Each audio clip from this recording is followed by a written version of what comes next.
Welcome to the Life Rocks podcast. In this podcast, we explore how nature, science, education, and culture can benefit all children and future generations.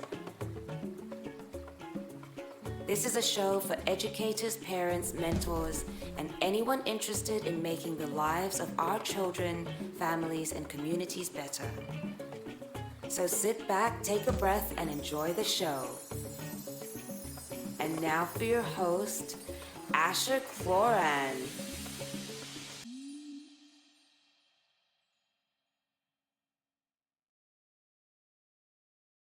Four-night camping, fasting experience where you're out on your own and you're just there with the raw truth of nature and the raw truth of yourself.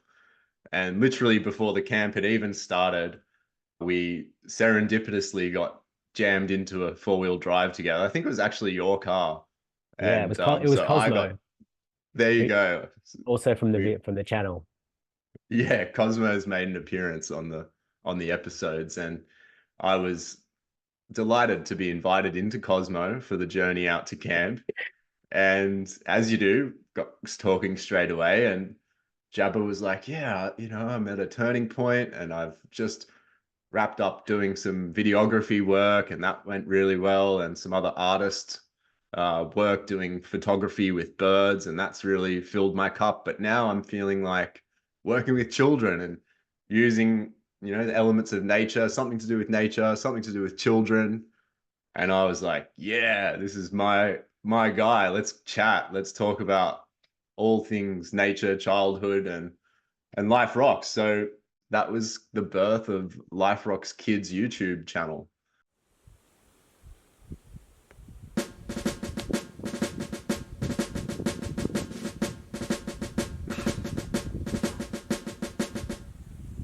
Hello and welcome to Life Rocks TV.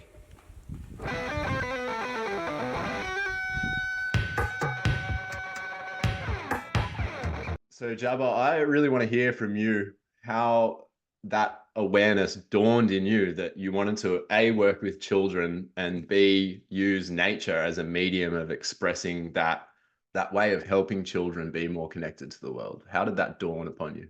Yeah, I guess for me it started a little bit earlier than when we met at our Vision Quest. And it actually started during lockdown. Classic scenario, chance to look at your life and see what's important. And yeah, I was living in Mount Macedon with my mum at the time, and we were surrounded by a forest. So it was really cool because, even though we couldn't go anywhere, I could go to the forest. And I started getting really interested. I'd always liked birds, but I started just noticing birds more and more. And then I had this little guidebook of Mount Macedon birds, and I actually ended up seeing all of the birds in this book because I was just so into it. I bought a long lens for my camera, and that really opened me up to the world of birds, because you can take them in so much more closely and start to identify them and learn their names. And it really just, yeah, like the forest and the world of nature just came alive, and I just became a spectator to it. And yeah, I'd been working in radio at the time, in sort of commercial radio, doing comedy stuff as a videographer, but I was feeling this call to do something, more connected to the earth. And it's funny because I went through that guidebook of birds and I saw all the birds. I was like, oh, what's next? But obviously couldn't go anywhere else because of lockdown. And then I picked up this other book of birds, which was just like Birds of Australia. And I was flicking through and I got to this page, and there was this bird called the sacred kingfisher. And I don't know if you've seen one before, but they've got these like vivid teal feathers, and they're like a mini kookaburra. They're a kingfisher, same family. And I just saw this bird and I was like, oh my God, what? It was just like, just struck some chord with me. Yeah. And I thought, like, I want to see this bird. As soon as lockdown ends, I'm going to go find this bird. And I was looking on eBird, which is like a website where people log their bird sightings. And it's funny because like, This is what you're supposed to do when you're like in your 70s or whatever. But here I am in like my late 20s at the time. And and I saw that there was a lot of kingfishers up on the Murray River. So I was like, sweet, when lockdown ends, I'm going to get in my van. I'm going to go up to the Murray River. I'm going to find a sacred kingfisher. And then the next day I was actually walking like down the back of my mum's property, and I was just wandering along. I had my lens with me, like I was out looking for birds, and I saw this flash of vivid teal like out of the corner of Mm. my eye. And I knew instantly, I was just like, oh my God, that's a sacred kingfisher. And then I sort of followed where it went up on this little rise next to this like watering hole, and there was a sacred kingfisher just perched right there over this little watering hole. And I was kind of just like, it was just one of those moments where you sort of step out of the day-to-day ordinary experience and you're like, whoa, this is like a big moment. And it just felt like, oh, I can't go to find this sacred kingfisher. And it's like it's come to me. And it was really like a moment of, people say they look for their like calling in life. And it was just like one of those moments where it was like it was calling me. It was like, oh, Mm. yes, Jabba, like this passion that you've got for like birds and nature, which is just coming through you as like a hobby, is something more meaningful. And it's not, yeah, just something to sort of like be like, cool, that's like a little fun thing to do. And then I'll go back to whatever I'm doing. Yeah. And it was a really turning point for me where I was like, okay, I'm going to just follow this passion. I don't really know how, but I decided to leave my job at Will and Woody and pretty much just took 6 months to go off in my van, just looking for birds up the east coast of Australia. Wow. And then, yeah, in that next 6 months, I traveled around and visited like national parks and all these different places, pretty much just like looking for different birds and photographing them. And I guess that was when it really dawned on me like how much you can learn just from really just observing nature.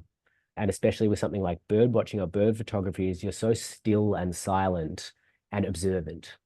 And in that kind of space, that state of being, you can just learn so much about life, about yourself, about nature, about like everything. It's just such a powerful way to learn just by being alone in nature.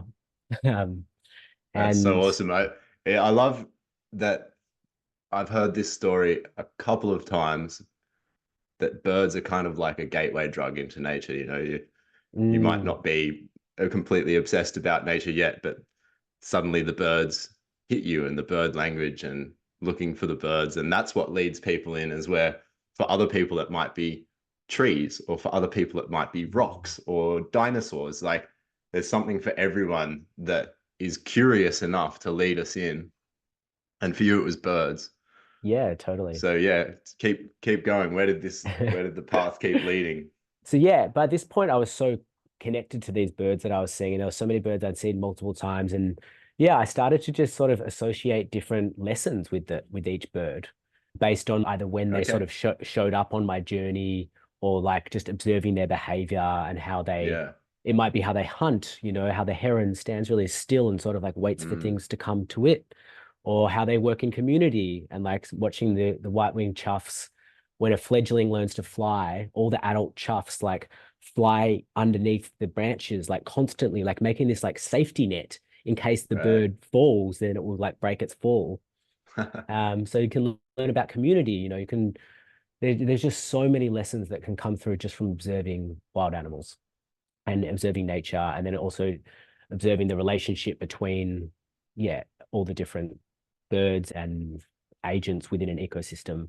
And yeah, it became just like a school of nature for me, where I was getting guided on my own life journey, and then also into this sort of like greater awareness of the world around me and how everything's connected and how everything can work together in a harmonious way in an ecosystem, and how, yeah, that sort of knowledge and wisdom of nature and our humility to the intelligence of nature is something that's not respected enough in the modern world. We think we're so smart, but we got nothing on on Mother Nature.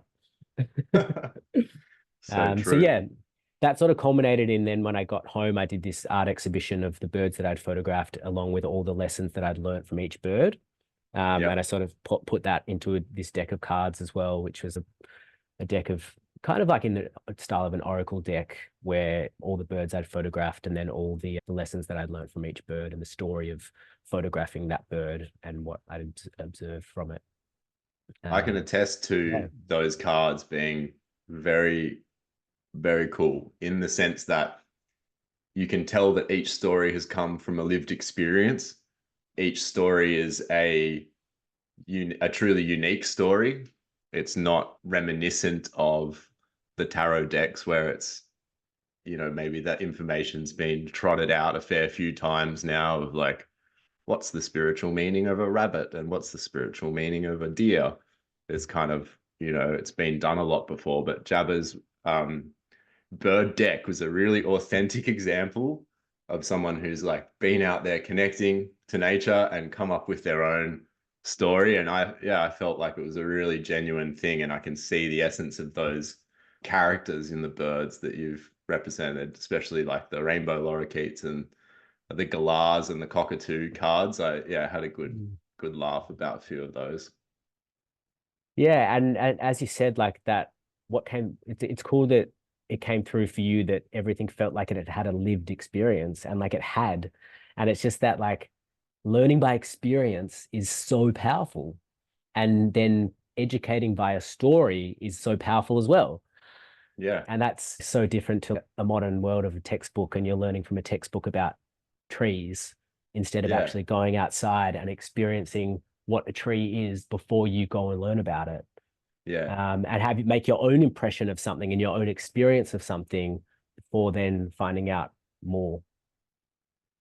Did these experiences that you had in nature with birds, connecting to yourself and to the birds and to the nature, did that remind you of something in your childhood, or did it remind you of childhood overall? Where did the theme of childhood and wanting to bring this knowledge and bring this experiential learning to children come from?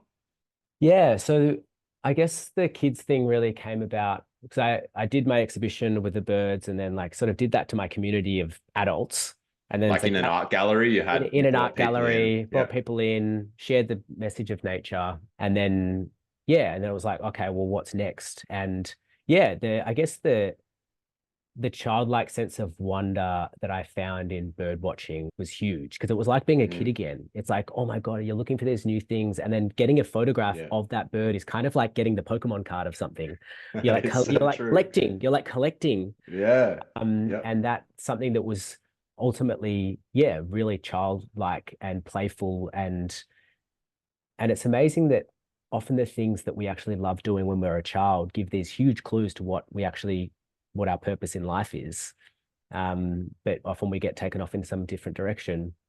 And then it came to me that, I felt this out on the Vision Quest. It came through really strong that I was like, I want to share this with kids. And the idea of kids learning from direct experience was really big for me. And also the idea of, I guess what I'd learned from nature and looking at nature and looking at how it works, and even looking at the example of like a bird, like a cockatoo, and how the cockatoo will eat the seeds of the tree, and then it will fly away, and then it will do a poo, and it will drop those seeds in the ground, and then another tree can grow in that location. So the trees which can't move are like using the cockatoos to spread their seeds, but then the cockatoos are getting food from the tree. So there's like a reciprocal relationship, and everything in nature is working in reciprocity. And then in an ecosystem, every agent within an ecosystem has something different that they give and something different that they take. And so everything has a diversity and an authenticity that it offers to the ecosystem. And then if they honor that diversity, the ecosystem balances. And then in a balanced ecosystem, everything thrives. And that's the same for us. So if we can find our authenticity, and this is where it comes to working with children, it's like and it just made me realize like one of the biggest roles in it, being an educator, is actually just helping a child uncover their authenticity and their gifts and their medicine for the world, which everyone has. And that's something that I just didn't get in my own education at all. This like nurture of authenticity and creativity and individuality, or my unique offering. It was either you're given tasks where you're either good or bad. Right. So that came through really strong. It's like, oh, I think this is just missing for kids. And I miss my inner child was like, oh, I'm like learning again as an inner child, the ways of nature. And then there was just this really big call to work with kids. And I think I've always had a nice connection with kids anyway. And then I just hadn't really been drawn to be a teacher because I'm not interested in teaching kids maths from a textbook or whatever. Right. But then, yeah, meet you, enter Asha from Life Rocks. And it was funny. I still remember being in the car and saying all that stuff like, oh, yeah, I've just been with nature and I really want to work with kids now. And I was like, what do you do? And you're like, oh, so I run a Nature Connection for Kids group. And I was like, oh, it just couldn't be more like stars aligning moment. Yeah. Which is nice. And they're the nice reminders that you're doing what you're meant to be doing, that you're following the right path when these things happen and they fall into place. And it's like, oh, cool. Yep. The path reveals itself. And yeah, and then it's been so great to then come together to rub our heads together and and then create this channel, which, yeah, Life Rocks Kids, which I think really involves all those things that I've just spoken about. And it uses these characters. So I've got obviously Risky Robbo, who's Risky Robbo is quite a character. Yeah, tell us about Risky Robbo, the indefatigable Risky Robbo. Oh, we've got some gang cockatoos. Oh, I love these funky birds. So these beautiful birds, along with many other native Australian birds, play the role of seed spreader. They eat the seeds of the tree, and then when they take off and they fly around, eventually they will do a poo. And in their poo, they will drop the seed. So a tree, which is a fixed species, it cannot move, uses the birds to spread their seeds to new locations so that they can reproduce. We might even call this gang style. Open. Gang style. Gang style. As you can see, Risky Robbo, he's like a real adventure man. I think he's kind of like, I would say he's a mix between like David Attenborough and Steve Irwin and like Totally. a bit of Russell Coight as well. Oh yeah. So yeah. he like gets out there and he's out in wild nature and he climbs trees and grubbies his knees and learns by direct experience what it is to be part of an ecosystem and to get a bit out of your comfort zone and try these new things and take risks. Like his risks aren't really risks, but like like taking his hands off the canoe. Just like doing a roly-poly over a log. And like ultimately that stuff is like going out and experiencing nature for a child is just so important for the child's development. Well, it's a play on the concept of risk in childhood play is actually like super crucial to childhood development. Yeah. It's like we need to learn what our bodies can and can't do by direct experience, not by being told you're not allowed to do that or you can do that. It's like, and doing it in nature where our bodies evolved. We're developing all our senses, our sense of balance when we climb on a rock and our sense of temperature when we get cold in the water and then have to like warm up, and obviously our hearing, like listening for animals, and our sight and our smells, everything is just the nerve sense development, which is happening at that young age, is all just stimulated out in nature. A sense of our own capacities as well, where the line is, how much we can push it, how much we need to step back. Like how strong we are, what we're made of, what we can and can't do, and where we end and the world starts as well. So we also develop a sense of self in that, and a sense of self that is housed within a greater system, which we're a part of and connected to, and need to find balance within by giving and taking in equal amounts and finding reciprocity, like everything else does in an ecosystem. So that's Risky Robbo, and he's really fun. And he's been really popular with the kids. There's also an episode which we had kids trying out to be the next Risky Robbo, which was really fun. And and then so I obviously play a lot of different characters, and those characters also, I think with kids, it's really important to remember, like when we're engaging them something or educating them on something, to like speak the language that they understand. And their language at a young age is play, ultimately play and imagination and silliness and these things. So that's like, Risky Robbo is like out there, playing wild, but also silly. And then we've got Leroy the Space Cowboy, who did an episode with you. And he comes from outer space. He's from the wild, wild west of the universe. And that's that imaginary side. And he's come down to Earth and he's just here to learn and just be amazed by our planet from the perspective of someone that's not from Earth. Yeah, And everything's fresh, everything's new.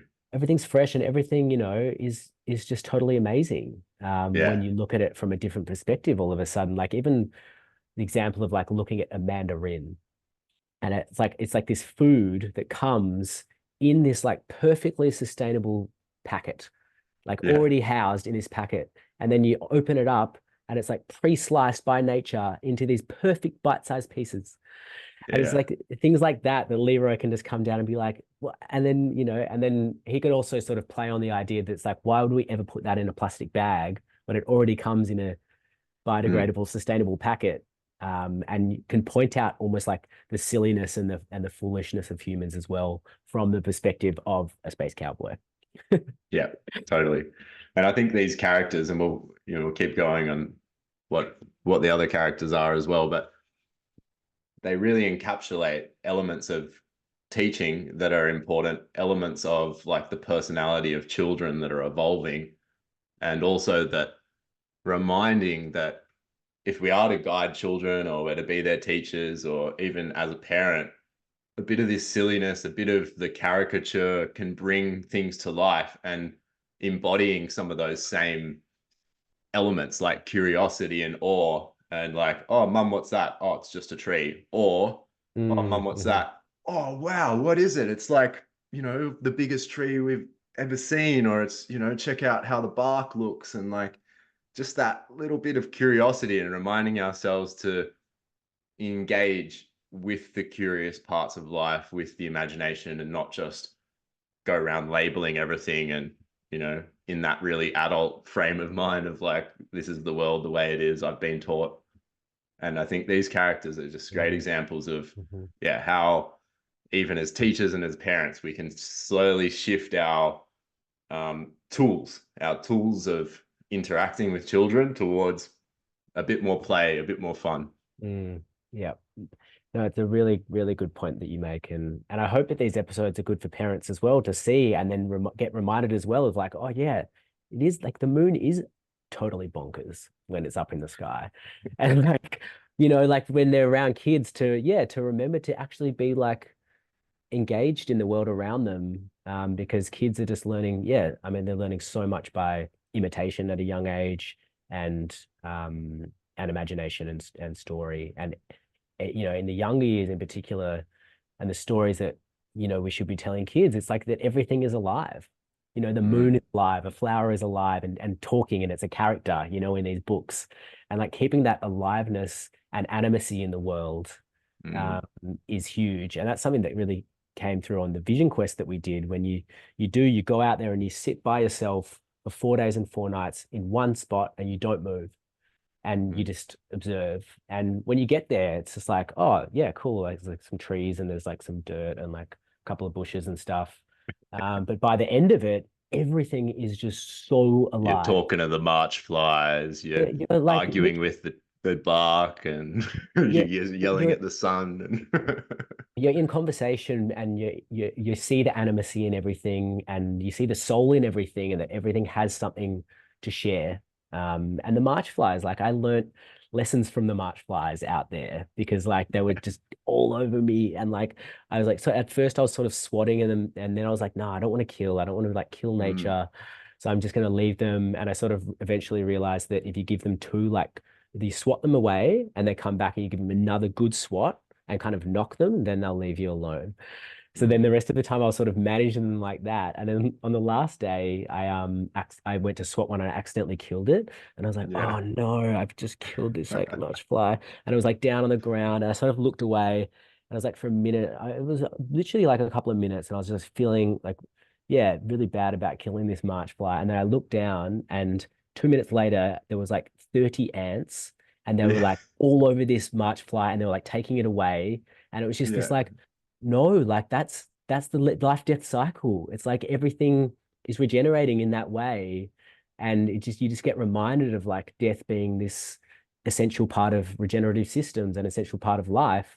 And you can see that again just by being in nature and watching and observing and experiencing. You learn these big life lessons, like the whole yin and yang of the universe, which is life and death, light and dark, and the polarity, and the fact that one can't exist without the other. If we didn't if we didn't die one day, we wouldn't even know that we're alive, because there would be nothing to compare life to.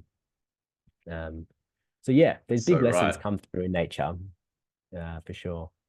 Well, and the fact that, you know, the thoughts that you had around sharing nature and wanting to teach and um, just getting out there with that message of connection came from the Vision Quest is super awesome, I think. And it's like a great foundation to build anything upon, because literally this was like an initiation rite in the Native American tradition for young men to go, and women to go into the wilderness with nothing but, you know, themselves and their presence, and stay within a circle for 4 days and 4 nights and come out with a vision for life that can then sustain them as a bit of a spiritual torch leading them forward on the path. I feel honored to have someone working in Life Rocks that's coming from that kind of place, and that we can, share that, you know, that passion and carrying that torch. And for me personally, on that quest, what I've obviously already been running Life Rocks, but I realized that, yeah, there's elements of my play and my silliness and my expression that I want to weave back into Life Rocks. And I think, you know, sometimes we run a business and you get caught up in different business elements, and it's not necessarily where you started from. Yeah. Like you might have started, I want to share nature with children, but then you end up doing a lot of other stuff. And it was just a great reminder of, this is the origin point. This is why we're all here. We all came from this beautiful earth, and we love it so much that we want to actually be able to enjoy it and to share it with our children, and to share it with culture and protect it long term, and continue to learn all of these infinite lessons that come from observation of nature. That's all of science. It's the inspiration for so much art and all of those beautiful things. So what other characters have you got here, Jabba? And then we've got Jean-Luc de la Fluc, Yes, of course. who's the famous French artist. And yeah, he's very much about, encouraging kids to uncover and discover their own inner artist and their creativity and share that with the world, because that is a gift to the world. And that's been a fun one to do in the episodes, but also to do in real life with kids, as a part of Life Rocks ambassador, going out to Rise School in Cranbourne South and doing a weekly nature lesson out there. And it's been an opportunity to weave my characters into the classroom as well. We had this really great exercise where everyone picked something from nature that they loved, and then they were going to draw it or do some sort of artistic impression of it. And then at the end of the class, they would present it to Jean-Luc, and he would decide whether or not it would get into the National Gallery of Beautiful Arts for Children. And then so they all came up and presented their piece of art, and then obviously they all got in, because ultimately it's like, no matter what they've created, only they could have created that in that specific way. So it's like, that is your art. You are an artist already just by doing that. You've created something that no one else can create, and that is a gift to the world. And that message is something that I just didn't get as a kid, and I only have discovered my own creativity really in like my 20s and 30s, because you feel like if you're not good at something, like skillful at something artistic, it's not for you. It is insane the amount of stories I've heard from people where they had a negative experience with an art teacher, where the art teacher sort of maybe negatively commented, or you're not really that good at that, or maybe you should be more focused on science or maths. Some little comment that muddied their creative career for this poor person who, as you say, and I truly believe, everyone has art. Art is like the combining of elements in a unique way that's unique to your own self and expression. And it doesn't have to be some institution of like how things are meant to be. It's an expression from the self. So to have a teacher that understands that fundamental thing, who's not going to project their own insecurities about where they have or haven't made it in their own art career, and what's good and bad, and what's tasteful and tasteless. That can come later, Mm-hmm. you Yeah. know, all the Yeah. theory. But Mm-hmm. what you said there about, you know, it's really about your expression. What are you connecting? What are you bringing to the world? That's what art is. Yeah. Oh, it's so much so. And I think the other thing is we've become so just outcome obsessed in the modern world as well. Yeah. And like forgotten the why and the process of how we're doing something, and even learning. And because I'm back studying at the moment, and I'm going back and doing art for children because I want to teach. And you're doing the Steiner teacher training, aren't you? Doing the Steiner teacher training. And so I'm going back now and I'm facing all these things that my inner child is still like, oh, I can't do that. I can't paint. Right. But you go back and you go to this colors and you like pick yellow and then you paint it on the paper and you see how yellow makes you feel. Yeah. And then you do blue and see how blue makes you feel. And it's this nurturing of the feeling associated with something and the why, the process, rather than how it's going to look at the end. And that's so powerful. And that's such a big part of our lives is our feeling life. And like our inner world, our inner feeling world is so much of our soul life is in there. And then that is what ultimately is going to want to be expressed as art. And then if we can do that, that's what makes beautiful art. When we express something that's real and authentic to us and to do with our feeling world, that will translate, even if it's skilled art or if it's abstract or if it's authenticity always resonates in expression. It's moving. It really is. Like we get moved by people really showing themselves in whatever way that is. So it's cool to just come back to enjoying the process of doing things rather than being obsessed with the outcome. 100%. And a big shout out to Steiner and Steiner teachers, and just how much knowledge that guy had about the reality of life, the reality of childhood, the nuances of art, seeing not outcome driven, I guess outcome driven in the sense that he cared about the soul of the child. Yeah. And I'd love to hear some of your reflections because you're the one doing the teacher training, not me, but the teachers are taught in Steiner that each soul of each child is unique. They have an authentic expression that's trying to come out. And the teachers are really just the facilitators for that soul expression. And that, color has emotion and color has sound, and art is, you know, this multifaceted experience that isn't just getting grades or, you know, trying to be something.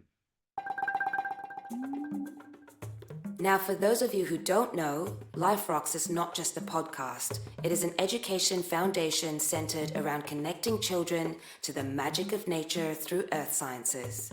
As a self-funded foundation and startup, we are constantly seeking support so that we can continue our great work. So if you feel called to donate to Life Rocks, please head down to the show notes and find the relevant donation link. We accept regular money as well as cryptocurrencies. We greatly appreciate you, our Life Rocks community. Now, back to the show.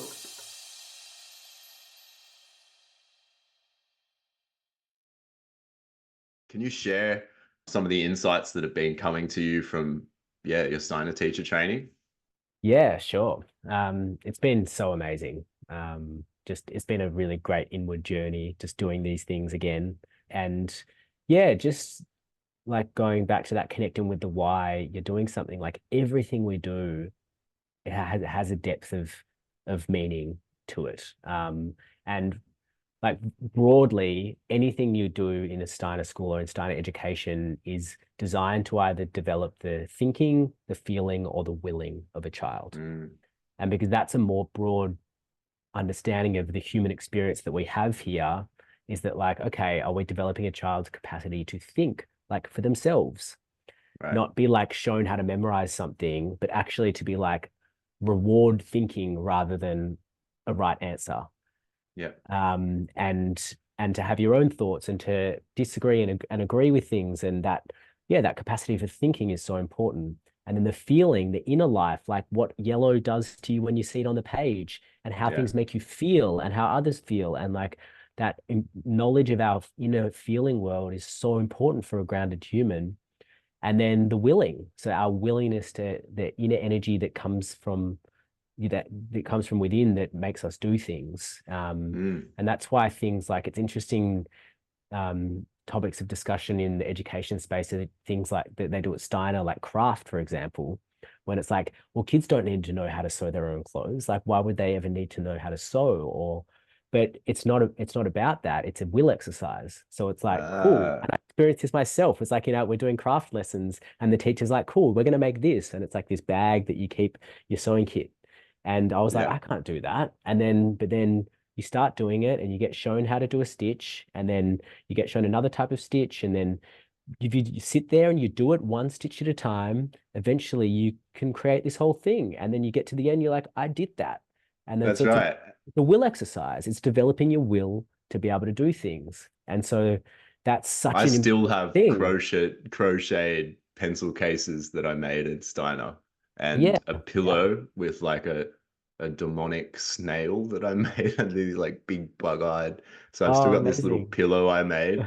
And when you said that, like, I've never heard that connection of like, why did they make us do recorder and sewing and like lots of these little different tasks? But that makes so much sense. The will of the child. And my will was so strong in those moments of like, why are we doing this stupid bloody thing? Like, I don't want to do it. And it's like digging my heels in, but like, here we are. And yeah, totally. So that's really interesting to hear. But please carry on. Oh, and I mean, that's just a few examples of how everything that you do has a depth of meaning. It's developing those thinking, feeling, willing, and it's age appropriate to what a child is experiencing at that point of their development of their consciousness in the world. So it's like that real age appropriate child development model of like what kids need at different times. And even, obviously when you're really young, you're learning a lot by imitation, and then you get into story and imagination, and how the teaching of like actual like morality and values can't really just be done by like, this is good, this is bad. Like, it has to be embedded in how the teacher's relationship is with you, the stories that are being told, the culture of the school. It's not like something you could just come in and teach morality. It's got to be embedded in everything. And I mean, the age appropriateness is amazing, and the development of your, they talk about even when you're 9 years old is when you sort of first start to almost like rebel a little bit and question things and push back and you have a bit of a sense of like individuality and a sense of self that's coming along.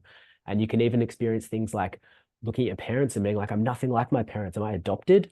And like that's a really classic thing at 9 years old in our conscious development that happens in the human experience, that is something that they're just aware of. And they model the curriculum around like what the child is actually experiencing in that point in their life. And then the stories reflect, characters that go through transformations, or like have this time where they sort of go from home and come back, or, like that. It's just, everything is designed to just help a child through every stage of development. And it's just beautiful. Like it really is very profound and deep, and it just resonates. It's been resonating with me on such a deep level, and I'm very passionate about it already. It's in line with nature as well. Everything's connected to the seasons, and we celebrate the seasons, and there's festivals that you come together as community and celebrate the autumn leaves and the spring, and you're grounding the child in something really deep in community and nature, but then also nurturing their individuality so that they can contribute to something greater than themselves, not just educating them these skills that are going to go out and make them money for themselves in the world. Yes. Yeah. It's like that. Cool. You're a special individual, and this is what you're amazing at. And if you can do it to help your community, that's the sweet spot. That's what the world needs. It sounds like you were similar to me in the sense that you had disenchantment with the normal way of education, and that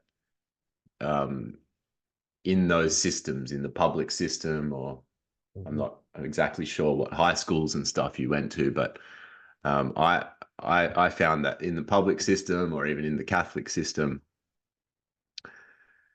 the whole person was never accounted for, and that there was something missing, and they were trying to get us to fit into the marks and get graded. And even that word graded is like, there's different grades of mulch, you get like Yeah, small yeah. particles and big particles. Like, what grade are you going to be? So there's this kind of, those mainstream systems are just literally sifting you and being like, are you going to be a lawyer, or are you going to be an accountant, or Yeah, like, yeah. are you going to not fit in? And And yeah, I it's definitely feel like I never fit in there, but that mm, the Steiner system, and I did get to experience a little bit of it myself, mm, and thank the gods for that. It mm, really did save me, I think, in some ways, not to be doom and gloom, but yeah, I suffered in the yeah. other systems. Hmm. Yeah, and I think it nurtures the whole being, and even someone who does the teaching like you, it's like a spiritual development Mm, course for yeah. a teacher to go through. Yeah, and it's Um, interesting looking at like yeah. yeah, other schooling, and I mean I love school. I had no problems with school when I was Okay. there. Yeah. It was just more that when I did get out of school and I sort of did leave my bubble that I grew up with, I started to just discover all these new parts of myself that were never, you know, were just hidden when I was younger Right. because there Mm. was no space for them. And it's amazing that the education system that we know today in the public system and around the world actually developed in Germany at the start of Mm. the Industrial Revolution, because effectively they wanted to create a workforce. Like Yes. they wanted the next generation to come in and join the workforce to support the Industrial Revolution. So they took the same method for domesticating horses to kids, take them away from their parents in daylight hours and get them to perform a series of tasks where they're either rewarded for doing it well or punished for doing it. The system is modeled off domesticating horses. So we're like, we're domesticating our children rather Hmm. than setting them free in the world. Um, Yeah. Australia was the origin point for the experiments on forced schooling. And it was, as you say, taken from the Prussian mm, knowledge of how they basically create their military system. And yeah. they had a caste system, they had a grading Mm, system, and this is what kept the mm, military functioning. Those lessons were essentially captured by utilitarian schoolhouse boy schoolhouse guy from UK and a disciplinarian nun, and then they whipped it all up into the forced schooling system that we have in Australia, which is, it's designed to make mm, um, good functioning citizens that mm, love their country, but not mm, necessarily deep thinking, heart open, nature mm, connected people. mhm. It's so funny to look at, isn't it? And even before we were talking about that sort of grading aspect as well. And it's interesting that the word assessment actually comes from the Mm. Latin word assedere, which is Hmm. to sit beside. So Oh, like really that is what assessment should be. It's like, okay, I'm going to sit with a child now and just see where they're at so that I can yes. get them up to a certain speed. It's Mm. not this like grading against each other. Yeah. It's sitting with and sitting beside. Um, Mm. and yeah, that's I something like that's that. big in the Steiner space. Is like, yeah, you're just trying to nurture each child to get where they can get to, without feeling like they're pitted against everyone. And um, yeah, anyway, In the rat race. in the rat race, yeah. Mm, But back to Life Rocks Kids. mm, This YouTube channel has been growing from success to success. And some of our latest content has up to 15,000 views occurring in a week. And that has been growing and growing and growing. I think we've been making episodes now for about a year and a half, I think it yeah, would be. yeah. And there's all sorts of topics ranging from crystals to soils to nature to finding animals to play and silliness. So there's all of these themes that have been covered in Life Rocks. And I think that for us in Life Rocks, it's like there's this rainbow of experiences that can be had in nature. And we are really trying to like represent all of those flavors as time goes on. So yeah, Jabba, share with us some of the episodes that have been your favorites and some of the themes that you've explored. And yeah, just tell us a bit about your favorite shows. Well, I might throw to another clip actually, from an episode that I think is our most viewed, perhaps, and it's one that we did together. And so you had a character, Digger Doug, Digger Doug. who joined the episode to teach us about the soil and That's the right. different components of soil. And you ran an experiment where you separated all those components, and then the idea was that we'd put them together and make a landscape. Great. Yeah, put it on. Come and take a look at this awesome experiment I've got planned for you guys today.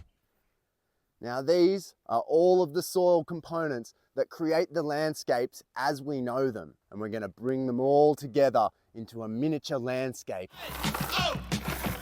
All right, first up, we're putting the bedrock down, and this is going to make the foundation of our landscape. What's this one called again? This is a volcanic rock called scoria. Hot diggity dog. We got some runaway volcano stuff. Well, hot diggy dog, we have got our landscape here. We have created it out of all the different soil components. And what are you calling it again? Crikey, mate, it's Landscape Island. Welcome to Landscape Island. Great. So that was a lot of fun to make. And yeah, I think it was a really cool, I mean, that was obviously your idea to do that. The building Well, of the actually, the landscape in that idea way. came from our lesson outlines in the interactive soil kit. So in our interactive soil kit, which is launching in its fullest form this year, there's over 25 lesson outlines, all age appropriate, all interactive, all hands-on learning. And this was loosely based around one of the lesson outlines in there, which is to, you know, soil isn't just brown and boring. It's made of all of this ancient, awesome stuff that unless someone can bring it to life through understanding a little bit of soil science, it may just be mundane. We all know kids love playing in the mud as long as we let them. And that can be quite a healthy experience of kids getting their hands dirty. But this was taking it up a notch, let's say, and we built a whole island out of all sorts of stuff, and yeah, let rip like kids. It was a fun day. And I think it was a really great example of learning by experience as well. Because like, Yeah. you know, and the encouragement is always for the kids to then go and do these things themselves. And by actually like, yeah, taking these different soil components and putting them together and then like creating a mountain range and an ocean and then running water through it. It's like you're learning from experience how it all works and how the earth is formed rather than, yeah, just having words on a board or in a book or whatever it is. You know, it's that learn by experience, which is so much more powerful and just like so much more fun, you know. And we were like big kids at the end, you know. We ended up having meteors crashing into it and like flash floods and and it's cool that video was really well received and really popular. And yeah, it's nice that people are finding the channel and starting to really get around it, and we're getting some really great views. It's nice to feel the momentum that there's a need for it, and also just for parents to know that there's this option for, you know, what we call healthy screen time, where it's like something that their kids can watch, which makes them want to go outside. And it's, you know, each episode is really designed to engage kids in nature and to educate them, and then to, encourage them to explore it themselves. It's a kind of a novel idea, isn't it? Healthy screen time. Yeah. And not only that, screen time that gets you outside. It seems like a paradox, but this is exactly what kids need nowadays. When I thought about the idea of doing kids channel, and I don't know who mentioned it first, whether you were like, oh, maybe we could do kids content or whatnot, but it was just like, it hit us both like a lightning bolt. And suddenly I'm there on YouTube Kids going, okay, what's out there? You know, what are the content creators? And not to cast a shadow on all of the other content creators on YouTube Kids, but some of the stuff on there is just so far away from the natural world. Mm, mhm. There's, weird shaped characters, and of course kids like silly fun stuff that's a bit out there and creative, and all of that's fine. But I think the whole scene has lent way too hard into that stuff. And I think what you're doing here with Life Rocks Kids is actually such a balanced position to take. That's like, it's silly, it's fun, there's characters, there's color, there's life, there's movement, there's jokes, but it's grounded in real things that a child can go and experience and engage with. And not only engage with, it's a point of contact between the adults in their life and the children in their life. So a kid can go and watch a Life Rock Kids episode, be like, hey, mum, in this episode, there was a wombat, and wombats are in Australia. And in fact, they're just outside, and they poo on these logs, and like facts. And the kid's got all of this information. And that's something that the parent can engage with. The parent is now chatting to the child. Oh, yeah, well, I know this and that about wombats. And actually, there's a wombat over here, and maybe we should go and look for a wombat. But if it's just like, Bing and Bong, the two like fuzzy, squishy space characters from outer space that are on and I watched Bing and Bong when I was like 8 years old and 7. It's like, it's funny, but you can't go to mum and go, hey, guess what, mum? Bing and Bong today, they ate this space custard, and like, okay, that's nice, sweetie. Great. Like, that's where it ends. Yeah. So yeah, we've been getting a lot of traction on the kids channel. The Digger Dug episode was a ripper. Yeah. And then the soil superhero with Ella, our other fantastic soils ambassador. Tell us a bit about that episode, because I thought it was unique in the way of they went to a farm. There was other real people and farmers in the episode. And I think that episode is up to about 20,000 views or something in a couple of months. So that's really awesome. Yeah, that was a really fun one, going to a permaculture farm and learning from the farmer. Some of the practices of looking after the soil, and just painting that picture of how alive the soil is and how we can actually nurture its aliveness. And the more alive it is, the more diversity that we have within the soil. I mean, as you know, as the soil expert, that's what we need, because we get healthy plants, and then we get healthy food and healthy humans. And it's all connected, If it's starting, so much of it starts with the soil. It's like 90% of our food, the food that we eat, depends on the soil. And things like permaculture and biodynamic farming are so great, because they're actually, they're modeled on making the soil healthier, rather than a lot of, modern farming practices, which actually just destroy the soil over time. So that's a whole nother thing to go into another time. But it's nice to just start to introduce kids to these ideas of like, oh yeah, everything kind of comes from the soil, and we need that to be healthy. And then making it fun, and going out and making compost tea, and getting worm poo and all that stuff. And having other members of the Life Rocks team get involved with characters is really fun as well. So Ella being the soil superhero was really great. And that was a fun one. And I think it's been giving people in the Life Rocks team a good opportunity to share a bit of their magic in a less serious kind of way. And I look forward to maybe jumping back with Digger Doug, or coming up with another character. So stay tuned for that. Definitely.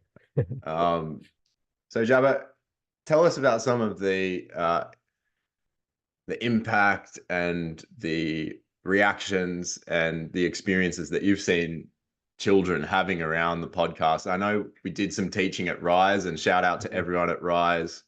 Such an awesome class of children down there, really alive, really engaged with nature. So we've done some work with them. But tell us about some of the experiences that you see children having and how that's inspired you.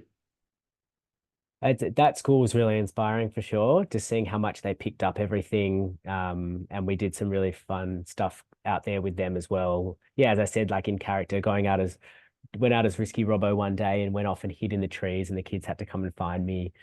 And then we did a really fun exercise where you go out looking for feathers on the ground, but then also pick up rubbish. Nice. And it's like often, when you actually look after nature and pick up some rubbish, there'll also be like a feather as a gift, and just like starting to teach that reciprocity through being out there doing stuff.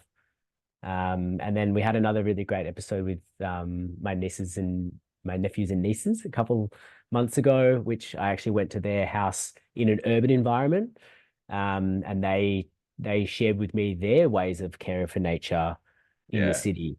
And that was really cool to go there. And I didn't really go there with a plan. I was kind of like, I actually want to see what they can bring to me. And it was just really inspiring to have, my nephew Leo talking me through their compost and what they put in there, and then how it goes out, and then they get worms, and then they put that on the garden. Nice. And how, they try and ride their bikes to school, a couple days a week, just to save on the emissions of driving a car. And having those interactions with kids in the episodes, I think, is really powerful as well. And because that's something that is missing on a lot of the YouTube's kids channels, is there's not actually even any kids in the videos. And if you look at like Blippi, or like these ones that are like super viral, it's like just an adult kind of in this like sterile world, which doesn't have kids. So to actually get kids involved in the episode, and then for them sharing what they know and feeling empowered in that way, and then for other kids to see that and be like, oh my God, those kids are like doing this, and they're on YouTube, and they're like caring for nature. That's inspiring as well, when you can see other people doing things, and then they go and show their friends the YouTube episode that they're in, and it's really exciting, and it builds a bit of a groundswell. And kids, like, it's amazing, because I also do disability support work, and all the kids that I work with are like obsessed with YouTube, and like all their heroes are like YouTubers, and the idols of children are these YouTubers. So it's like, cool. Again, this is us teaching morality to children, and actually giving them what, a healthy world looks like through YouTube is something really important. We've got a responsibility as content creators to know that kids are looking up to us, and it's like, okay, how is this message coming across? And that's the thing with parents, it's hard, because kids get on YouTube and they can just look up literally anything they want, and you don't really know what they're getting and how they're getting influenced by it. But it's cool that like we can use something like YouTube, which kids do look up to and think is really cool, to still be modeling and educating. That, really excites me as well. And it's fun. Yeah. When getting recognized, like I get recognized sometimes by kids. And that's always a bit of a thrill as well. And then I can just like jump into character for a moment and like, be Risky Robbo, and Nice. Yeah, it's really nice to feel the engagement and the groundswell of people getting on board the movement. I also had a child who's been watching the Risky Robbo and the Digger Dug episodes on repeat, and his mum puts them on but with no video, and plays them on repeat, and he'll just listen to the audio over and over again.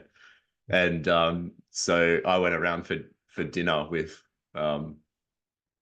his mum and partner, and he was like starstruck for a bit. He was like, oh, it's Digger Dug. I'm like, g'day, mate. How you going? Yeah, crazy kookaburra. Crazy kookaburra. Yeah, it's amazing. So it is really heartwarming. Yeah, and kids watch things over and over again as well. Like they really do. Yeah. And that happened at Rise as well, the school, when I went out there, and two of the boys had prepared this like play for me that they wanted to do after the lesson. I was like, sure. And then they got up there and they did the wombat, searching for a wombat episode. They did the whole episode. They knew it word for word, and they reenacted the whole thing. The two of them, one of them played Risky Robbo, one of them played the wombat.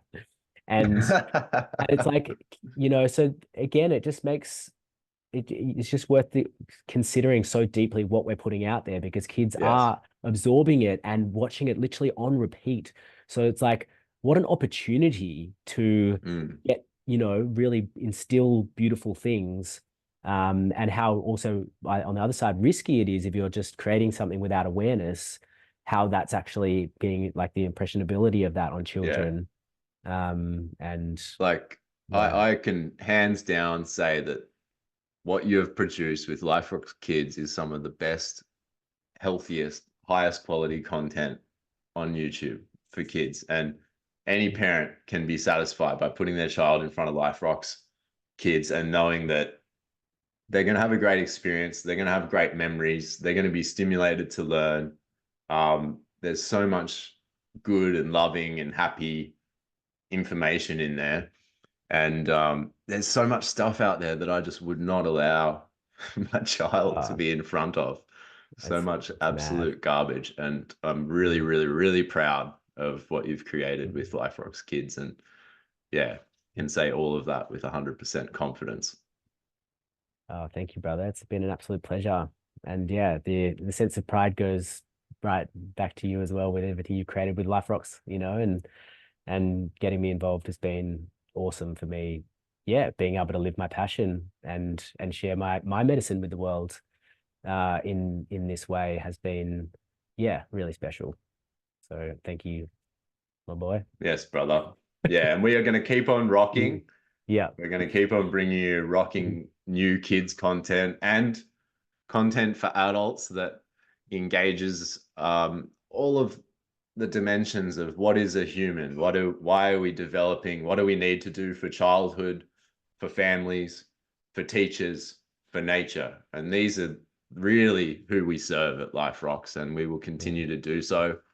And yeah, if you've been inspired by this episode and you're inspired by the Life Rocks Kids content, please write to us, give us a shout out. We'd love to hear from you. And if you have a child out there who is engaged with nature and they've got their own curious fascinations, and maybe they look up to YouTube stars and they want to be a YouTuber one day, well, reach out to us. We might do an episode with your child as a, featuring and giving them their live show and their live experience, because these experiences will ripple out throughout a lifetime and will give them that authentic sense that they have art inside of them too, and that it's worthy of expression.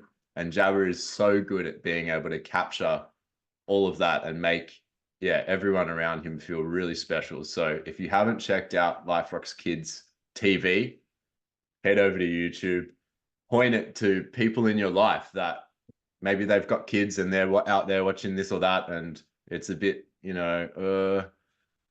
Life Rocks Kids TV is not like that at all. So get it over to them.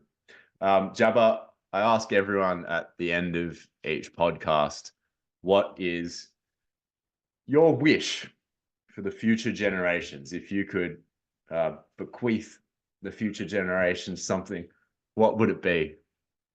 I mean, so much of it has been in what I've spoken about in this podcast. And I really just want each child to feel like they discover who they really are and their authenticity, and that they're connected to, the greater world. And I would really love to just also to see our culture evolve and become, or it's almost like going back in time as well, like having our culture more embedded and connected to the natural world, so that we're celebrating the natural seasons, and our culture is connected to our local and natural environment, rather than other things that have lost their meaning, like Christmas and Easter and those kinds of things. I would much rather go and see the Christmas wattle, which is a type of wattle that blooms in November each year. Just celebrate the limitless beauty of the earth that we're on, and finding that relationship again of respect and of reciprocity and of responsibility. Like, this is our time on this beautiful planet. In the billion years that it's been around, this is our moment. And if we can find that right relationship, it'll be magical time to be on Earth. So I really hope that for the next generation. Yes, big ups to that. Thank you, Jabba, for those beautiful words. And thank you to everyone out there for watching this podcast. I hope you've been inspired to get out there, interact, explore, be a little bit more silly, be a little bit more engaged with the natural world, and share the medicine of nature with yourselves and the children in your lives. Like, subscribe, check out YouTube Kids, Life Rocks TV. Thank you so much, Jabba, for coming on today. And we'll see you all next time. Life Rocks.